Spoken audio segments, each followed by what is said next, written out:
congratulations on this brand new album. We've been playing Way Out on our show, and we've been getting amazing feedback, so congratulations. Oh, dude, thank you. I really appreciate it. So, mate, tell us a little bit about this album. What were you guys setting out to try and achieve with this album? To be honest with you, I'll just be point blank with you. I wasn't out to achieve anything except for write some good songs. Yeah. We, it's funny, we've got, like, a ton more to release. And honestly, it was, like, putting together, like, the songs that made the most sense together because of how I was feeling when I wrote the songs.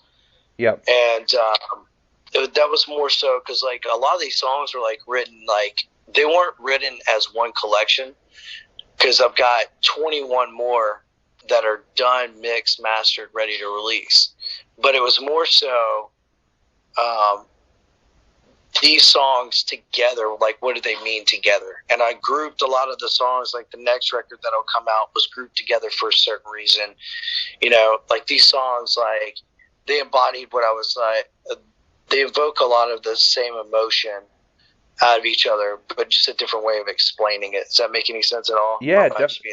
No, it does. So, what were you feeling when you were putting together these tracks that we hear now on Choke Artist? On Chokers, like, a lot of it was like resentment. Yeah. You know, towards different things that were going on in the world. And how, like, you know, like, coward, you know, just how somebody just, like, is always, you know, bullying somebody around, and but it's just in such a coward, tasteless manner that they do it in that, you know, makes you very callous. And then you've got songs like Numb, you know, it's just like how numb to those feelings you are, yeah, you know. Infected, you know, it's one of my favorite tracks on that record. You know, Infected, it's like during COVID, like, you know, we're all, like, stuck inside the house, and, like, the uncertainty of tomorrow, and, like, how we're being told what we have to do. But, I mean, do we know if it's right, wrong, or indifferent? I mean, I'm not a scientist. I'm not a doctor. You know, like, so we're relying on other people to push us in a different direction. And you know, and I think everybody at some point questioned, is this the right thing or the wrong thing? Or am I being naive by following these rules, or am I doing the right thing? I mean, and, like, so that's pretty much this body of work was rotated around those ideals. If that makes any sense. Yeah, it does. And they're so personal. When you listen to these tracks, you can relate to them. Do you like writing from that point of view where you make your tracks so relatable to the listener? Honestly, I think it's something that just naturally has happened through my writing. I don't think that I don't really purposely write them that way. Yeah, they just end up coming out that way, like, real matter of fact. You know. It's just, I don't know if, you know, fortunate like that. I mean, I'm not like Maynard where, like, I can't write like Maynard. Well, I don't attempt to write like anything, but I don't think that I could do that. Like, you know, he's very metaphorical, you know, in his writing, and, like, or like Kurt Cobain is one of my favorite songwriters. And, I just recently learned that, you know, he and, like, Anthony Kiedis write very similar. They write off of vowel sounds. Yeah. So they would write, you know, like, how does the word resonate with the sound, not so much its meaning. Yeah. Does that make any sense? Yeah. Yeah, it's just naturally what's come out of me is to write in that fashion. Real matter of fact. Yeah, they are tracks, like I said, that people are going to resonate to. Do you get a lot of people contacting you and saying, hey, I listened to this track and that's exactly how I feel?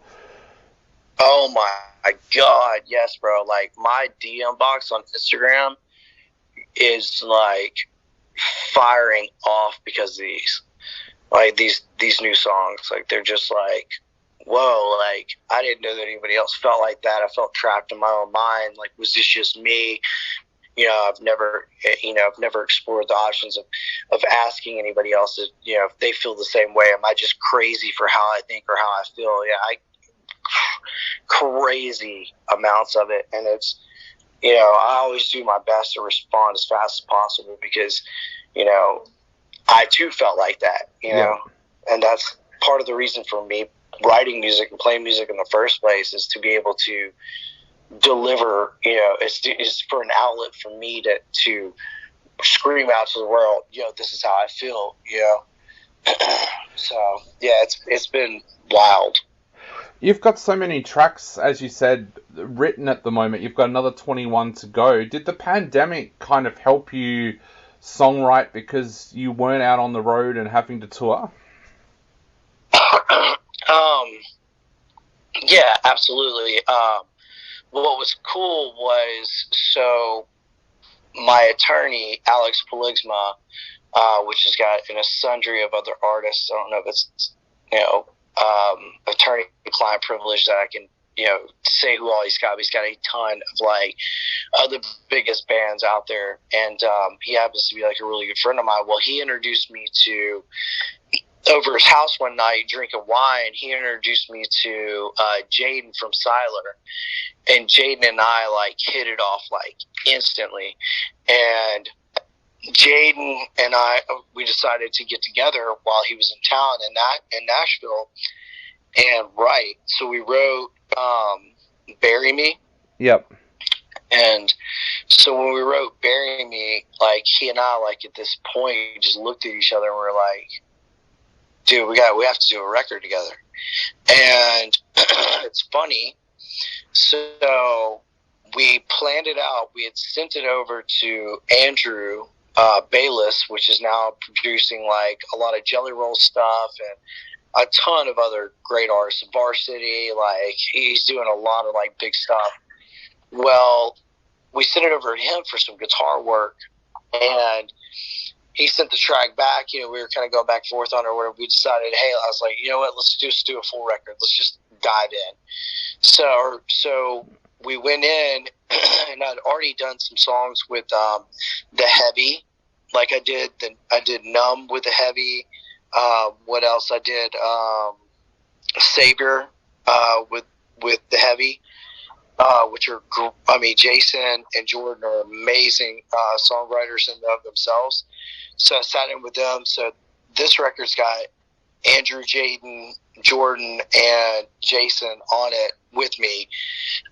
So when we sat down to answer, like, in a roundabout way your question was, we were looking at the TV screens, like they were in, I think, Bayless was in Maryland and Jaden was in New York, and we were coming up on the date that we were supposed to we were supposed to write and or start the record, so to speak, or just in general. And I like got that news flash across the thing that they were talking about canceling all the flights worldwide. And I was sitting there, I called Jaden, I was like, hey, look, and Andrew, I was like, I don't think you guys are going to make it if y'all wait 2 weeks, like, when we're scheduled to, like, start writing. Like, I don't know that you guys are going to be able to get here. I was like, if y'all want to come here early and wrap up one of the things you guys were working on, y'all can use my studio and y'all can just work out a bit. And then when the 2 weeks is, when we come around to, like, get into our writing sessions, we'll do that. So they decided to do that, and ended up, like, they got here in the nick of time. They did start closing down flights. Stuff started hitting the fan, and we were just, like, locked in a room.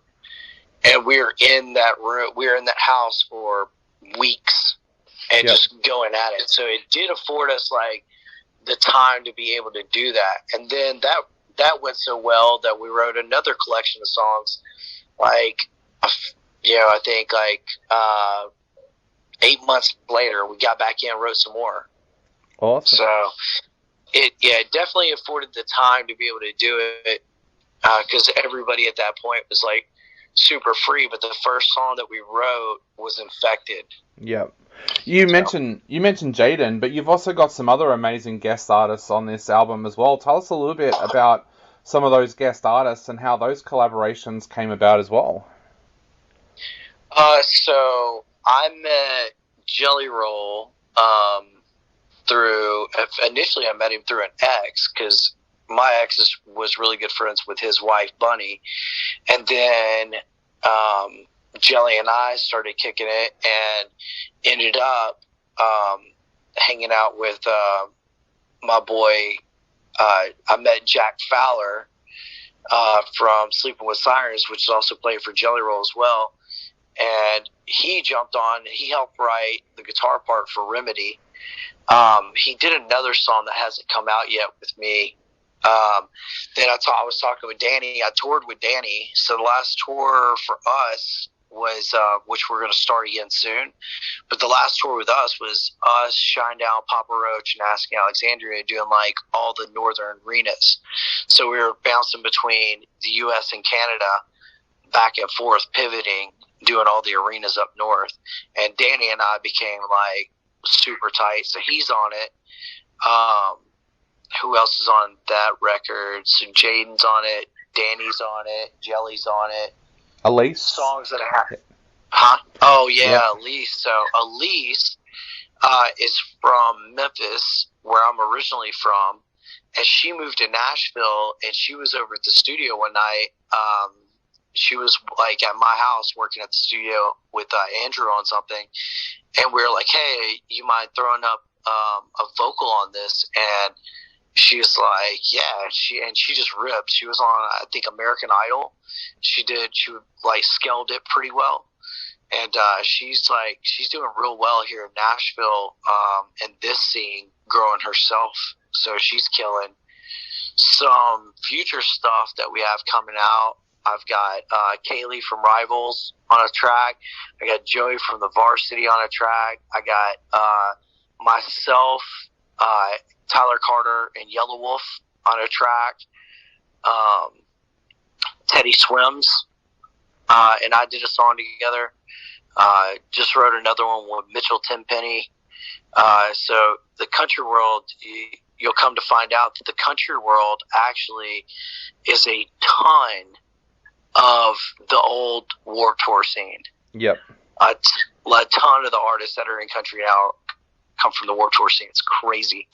Awesome. Well, mate, we cannot wait to hear the new music as well, but for right now, we're going to play Way Out on our show again. What would you like to say to everybody out there, not only before they listen to Way Out again, but before they go out and grab Choke Artist as an album as well?